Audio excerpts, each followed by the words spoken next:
আসসালামু আলাইকুম। Welcome to my channel Kaniz's kitchen. আশা করছি সবাই খুব ভালো আছেন। আলহামদুলিল্লাহ আমিও ভালো। তো দর্শক, বরাবরের মতো পিঠাপুলির আয়োজনে আজকের পর্বে থাকছে ভাপা পিঠা। এই ভাপা পিঠা কীভাবে আপনারা বাসায় নরম তুলতুলে করে বানাতে পারেন, আর সেই রেসিপি নিয়ে হাজির হয়ে গেলাম। আশা করি সবারই খুব ভালো লাগবে। আর ভালো লাগলে অবশ্যই বরাবরের মতো লাইক, কমেন্ট এবং শেয়ার করবেন। সাথে থাকছে অনেকগুলো ভাপা পিঠা একসাথে তৈরি করার পদ্ধতি। তো আসুন, আমার এই ভাপা পিঠা করার জন্য যা যা লাগছে সেটা একবার দেখিয়ে দিচ্ছি। এই স্টেপ ফলো করলে আপনিও ভালোভাবে ভাপা পিঠা তৈরি করে নিতে পারেন। ফার্স্ট স্টেপে আমি আপনাদেরকে দেখিয়ে দিচ্ছি আজকে আমি কি চাউল দিয়ে ভাপা পিঠা তৈরি করব সেই চাউলটা। এখানে আমি সেদ্ধ চাউল নিয়ে নিচ্ছি 4 কাপ, মেজারমেন্টে মাপা এই 4 কাপ সেদ্ধ চাউল নিচ্ছি। আর এই চাউলটা দিয়ে আমরা যে ভাত রান্না করি সেটাকেই বলে সেদ্ধ চাল।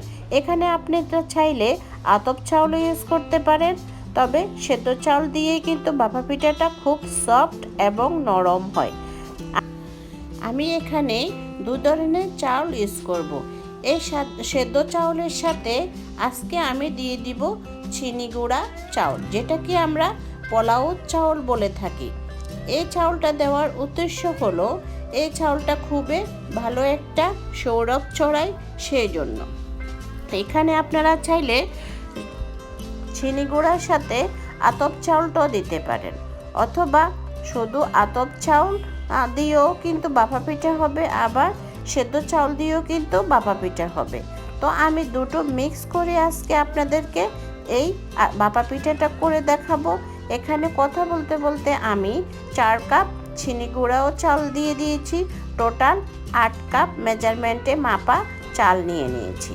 এখানে আমি এখন পর্যাপ্ত পরিমাণ পানি দিয়ে দিচ্ছি। আর পানিটা দিয়ে কিন্তু আমি চাউলটা আগে ধুয়ে নিব। ধুয়ে নিয়ে এই চাউলটাকে আমি সারা রাত পানিতে ভিজিয়ে রাখবো। যেহেতু আমি সেদ্ধ চাউল দিয়ে এই ভাপা পিঠাটা করব, সেহেতু আমার চাউলটা বেশিক্ষণ ভিজিয়ে রাখতে হবে। তো আমি সারা রাতের জন্য এটা ভিজিয়ে রাখলাম। সারা রাত ভিজিয়ে রাখার পর পানি থেকে আমি চাউলগুলো পানি ঝরিয়ে নিয়েছি। দেখুন একদম জর্জরে লাগছে। তারপরও আমি সম্পূর্ণ পানি ঝরার জন্য এখানে এখন একটা কিচেন টাওয়াল অথবা নরম কোনো সুতি কাপড় দিয়ে এই চাউলের পানিটা আমরা ঝরিয়ে নেব। আমি একটা কাপড় বিছিয়ে দিয়েছি। দেখুন এখন আমি সবগুলো চাউল এখানে ছড়িয়ে দেব। এটা কোনো রোদে শুকাবো না, এটা ঠান্ডা বাতাসে অথবা প্যানের নিচে রেখে এই চাউলটা একদম জর্জরে করে নিতে হবে। এরকম আমি হাত দিয়ে সম্পূর্ণ পাতল করে ছড়িয়ে নিচ্ছি। দেখুন এরকম করে আমি 1 ঘন্টার মতো এই চাউলটা রেখে দিব। রেখে দেওয়ার পর আমি এই চাউলটাকে মেশিনে গুঁড়ো করে নিব। আপনারা চাইলে এটা গ্রাইন্ডারও গ্রাইন্ড করে নিতে পারেন। দেখুন আমি দোকানে মেশিনে এই চাউলটা ভেঙে নিয়েছি। এখন এগুলাকে আমি, যেহেতু চাউলটা আমার একদম জর্জরে ছিল, দেখুন গুঁড়িগুলো একদম জর্জরে হয়েছে। এগুলোকে এখন আমি ছেলে নিচ্ছি। অবশ্যই ছেলে নিতে হবে। ছেলে নিলে এরকম ছালনিতে ছেলে নিলে আমাদের পিঠাটা তৈরি করার সময় একদম স্মুথ এবং মিহি ভাব থাকবে। আর আমরা যদি এই সুজিটা রেখে দিই তাহলে কিন্তু আমাদের পিঠাটা একদম হার্ড হয়ে যেতে পারে। আমি সবগুলো চালনিতে এরকম ছেলে নিয়েছি। দেখুন আমার এতগুলো গুঁড়ি হয়েছে। আমি আজকে সবগুলো দিয়ে এই ভাপা পিঠা তৈরি করে নিব। আপনারা চাইলে কিছুটা ডিপ ফ্রিজ করে রাখতে পারেন। এখন দিয়ে দিচ্ছি আমি পরিমাণ মতো লবণ। লবণটা দিয়ে আমি একটু মিশিয়ে নেব। এই ভাপা পিঠার গুঁড়িটা আপনারা চাইলে নরমালে 3 থেকে 4 দিন রাখতে পারেন, আর এর বেশি রাখলে ডিপ ফ্রিজ করে রেখে দিতে পারেন। আজকে আমি এই দুধটা গুলিয়ে নিয়েছি। গুঁড়ো দুধ দিয়ে এই 2 কাপ দুধ আমি তৈরি করে নিয়েছি। দুধ দিয়ে আজকে আমি ভাপা পিঠাটা করে নিব। আপনারা চাইলে এখানে নর্মাল টেম্পারেচারে রাখা পানি দিয়েও করে নিতে পারেন। সেক্ষেত্রে যদি দুধ দিতে চান তাহলে গুঁড়ো দুধ দিয়ে দিতে পারেন পরিমাণ মতো। এখন আমি অল্প অল্প করে দুধ দিব আর ভাপা পিঠার গুঁড়িটা করে নিচ্ছি। দেখুন, একসাথে বেশি পানি অথবা দুধ দিতে যাবেন না, এতে করে বেশি পানি পড়লে আমাদের আবার গুঁড়ি ইউজ করতে হবে, সেক্ষেত্রে কিন্তু আমাদের পিঠাটার কাইটা ভালো হবে না। দেখুন, আমি হাত দিয়ে মুষ্টি করে করে এরকম ডলে ডলে নিচ্ছি। একদম উপর থেকে নিচ পর্যন্ত সবগুলো ঘুরিয়ে ঘুরিয়ে সম্পূর্ণ গুঁড়ি এভাবে মিশিয়ে নিতে হবে। দেখুন, এখনও আমার গুঁড়িটাতে আরও দুধ লাগছে, তো আমি এখন আর দুধ দিচ্ছি না, আমি নর্মাল পানি ইউজ করছি। আবারও মিশিয়ে নিচ্ছি। যে পর্যন্ত ভাপা পিঠার গুঁড়িটা হচ্ছে না সে পর্যন্ত আমাদেরকে পানি দিতে হবে, এটার কোনো পরিমাণ নেই। আমি আপনাদেরকে মেখে নেওয়ার পর দেখিয়ে দিব কখন এটা পারফেক্ট হবে।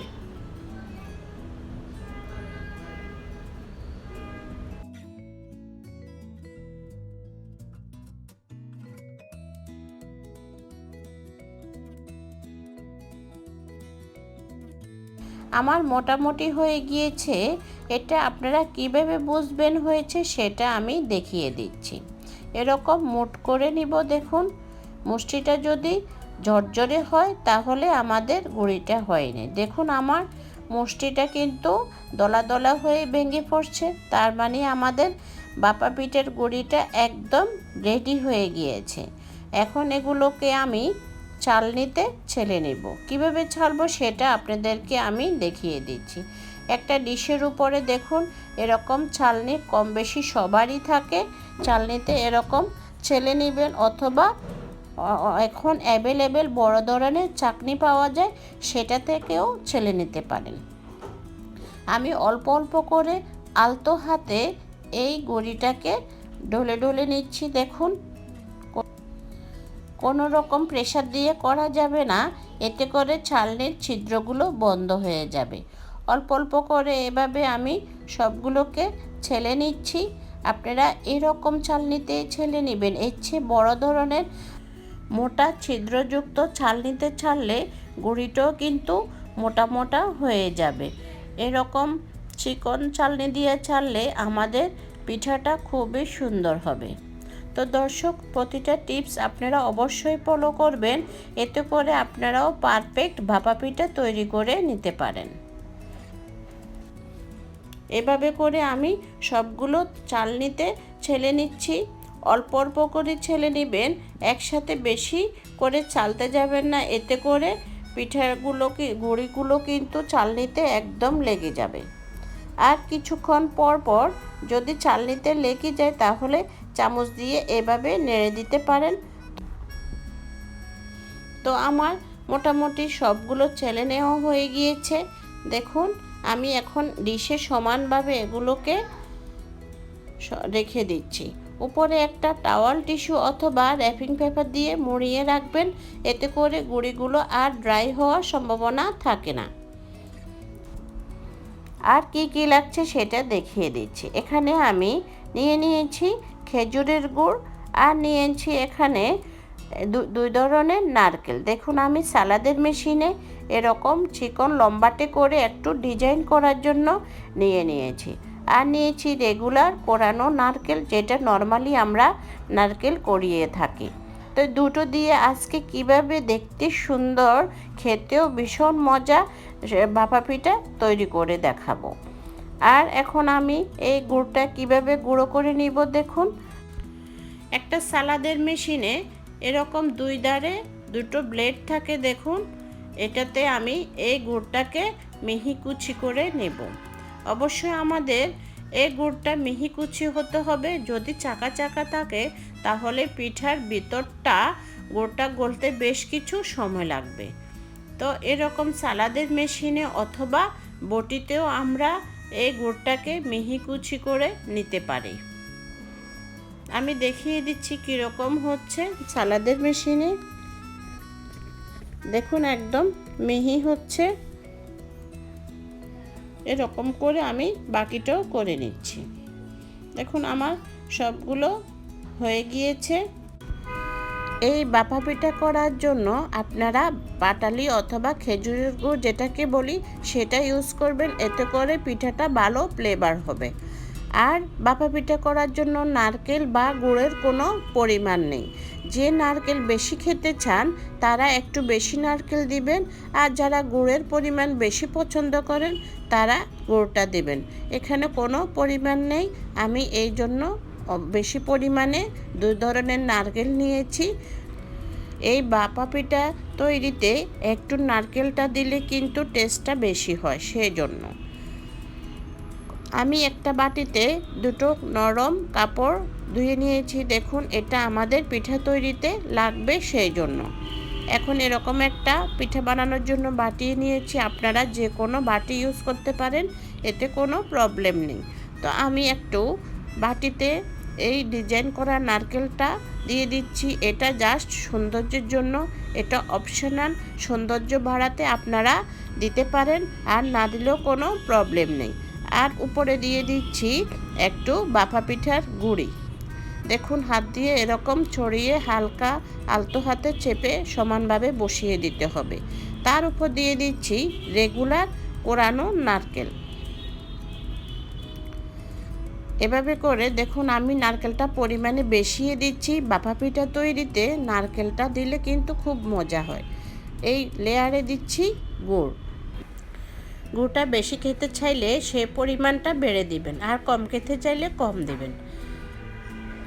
এখন আবার এই গুড়ের উপরে আরেকটা লেয়ারে আমি কোরানো নারকেলটা দিয়ে দিচ্ছি। তার উপর দিয়ে দিব বাফা পিঠার গুঁড়িটা।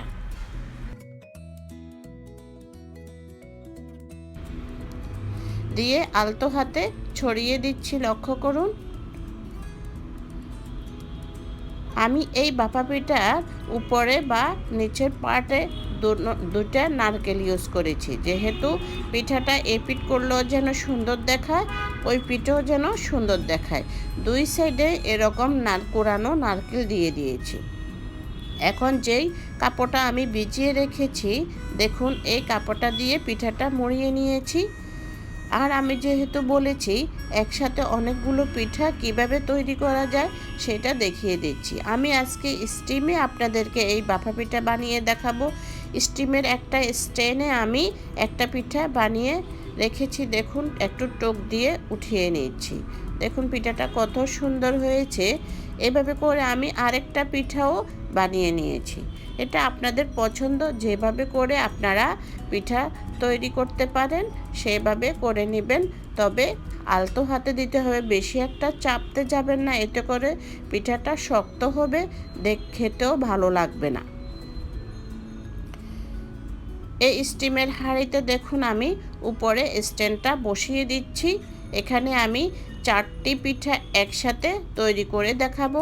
আলাদা আলাদা করে কাপড় দিয়ে এই পিঠাটাকে মুড়িয়ে নিতে হবে। এখন আমি পানির উপরে বসিয়ে দিচ্ছি। দেখুন পানিটা ফুটে উঠেছে।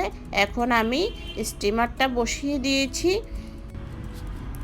এখন আমি ঢাকনাটা দিয়ে দিব, তার উপরে একটা ভারী কিছু দিয়ে চাপ দিয়ে দিব, এতে করে 3 থেকে 4 মিনিটের মধ্যে পিঠাটা হয়ে যাবে। দেখুন আমাদের বাফা পিঠা একদম হয়ে গিয়েছে। আমি উপরের স্টিমারটা তুলে নিচ্ছি। আপনারা হাত দিয়ে এই কাপড়টা ধরতে যাবেন না, এতে করে হাতে ছ্যাঁকা লেগে যেতে পারে। আমি নামিয়ে ফেলছি। আমি পিঠাগুলো দেখাচ্ছি। আর পিঠাটা অবশ্যই ছিদ্রযুক্ত কোনো ডিশের মধ্যে নিতে হবে। আমি এরকম ছিদ্রযুক্ত একটা চালনি নিয়েছি, এতে করে পিঠার তাপটা উপরে নিচে ভালোভাবে বের হয়ে যায় আর পিঠাটা ভিজে ওঠে না। দেখুন সুন্দরভাবে নেট থেকে সরে যাচ্ছে এই পিঠাটা, তার মানে আমাদের পিঠাটা সম্পূর্ণ হয়ে গিয়েছে। দেখতেও মাশাআল্লাহ করে অনেক সুন্দর হয়েছে। দেখুন এভাবে করে আরেকটা পিঠা বানিয়ে দেখাচ্ছি। তার আগে বাটিটা অবশ্যই টিস্যু পেপার দিয়ে অথবা যে কোনো নরম কাপড় দিয়ে মুছে নিতে হবে। কোনো রকম বেজা থাকা যাবে না, কারণ বেজা থাকলে আমাদের পিঠার উপরটা ভেঙে যেতে পারে। নারকেল উপর দিয়ে দিচ্ছি বাফা পিঠার গুঁড়িটা, তার উপরে দিয়ে দিব আমি গুড়টা। গুড়টা আমি অল্প পরিমাণে দিচ্ছি, আপনারা চাইলে বেশি পরিমাণে গুড় খেতে চাইলে বেশি পরিমাণে দিতে পারেন। দিয়ে দিয়েছি রেগুলার কোরানো নারকেল, আবারও দিয়ে দিচ্ছি উপরের লেয়ারে ভাপা পিঠার গুঁড়ি। আমি সমান করে নিচ্ছি, দেখুন হাত দিয়ে আলতো হাতে সমান করে আলতো হাতে চেপে নিতে হবে, কোনো রকম প্রেসার দিয়ে চাপবেন না, এতে করে পিঠাটা ভালো হয় না। আর দিয়ে দিচ্ছি ডিজাইন করা সেই নারকেলটা সৌন্দর্যের জন্য। এখন দিয়ে দিব সেই ভেজা কাপড়টা, এতে করে গুঁড়িটা আর কাপড়ের সাথে লেগে থাকবে না, সুন্দরভাবে উঠে আসবে। এই পাতিলটা আপনারা বাজারে পেয়ে যাবেন। এখানে একটা একটা করে যদি বানাতে চান তাহলে এই পাতিলও বানাতে পারেন, অথবা নর্মালি আমাদের ভাতের হাঁড়িতে চাকনি দিয়েও কিন্তু সুন্দর পিঠা তৈরি করা যায়। তো আমি এখানে একটা দিয়ে দিয়েছি আর একটা ঢাকনা দিয়ে ঢাকা দিচ্ছি।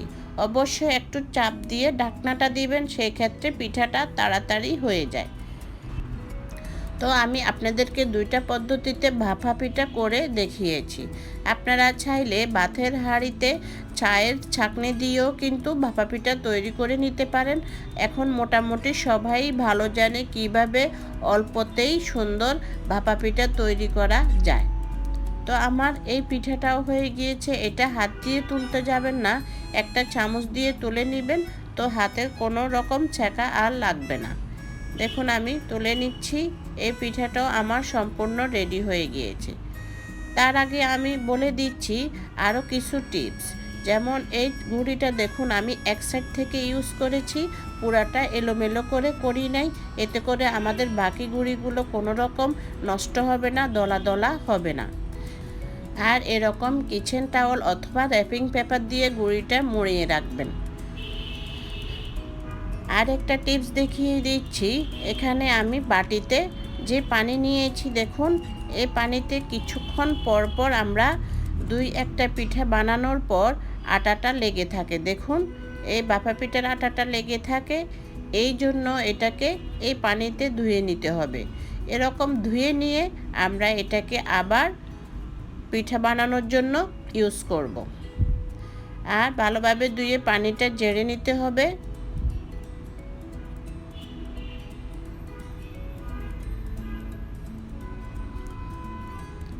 এটা এখন আবারও ইউজ করা যাবে। তো এগুলো ফলো করলে আপনিও পারেন সুন্দরভাবে ভাপা পিঠা তৈরি করতে। তো দেখুন আমি কয়টা পিঠা বানিয়ে আপনাদেরকে দেখিয়ে দিয়েছি, দেখুন। তো আমার এই ভাপা পিঠার রেসিপি ভালো লাগলে অবশ্যই আমার চ্যানেলটাকে সাবস্ক্রাইব করবেন, নিয়মিত কানিজেস কিচেনের সাথেই থাকবেন। ভালো লাগলে একটা লাইক চাই কিন্তু। তো আপনাদেরকে এখন আমি এই পিঠার ভেতরটা কীরকম হয়েছে সেটা দেখাচ্ছি। দেখুন আমি একটা ভেঙে দেখাচ্ছি, আর কত না সফট হয়েছে এটা বোঝাই যাচ্ছে। আর ফিনিশিংটা অনেক দারুণ হয়েছে, আর ভিতরের গোড়টা খুব গলে গিয়েছে। তো দেখুন দেখতে যেমন সুন্দর, খেতেও কিন্তু খুব মজা পাবেন। তো এখনও শীত থাকা অবস্থায় বানিয়ে ফেলুন। আজ এই পর্যন্ত, সবাই ভালো থাকুন। আবারও নতুন কোনো রেসিপি নিয়ে হাজির হয়ে যাব আপনাদের মাঝে। আল্লাহ হাফেজ।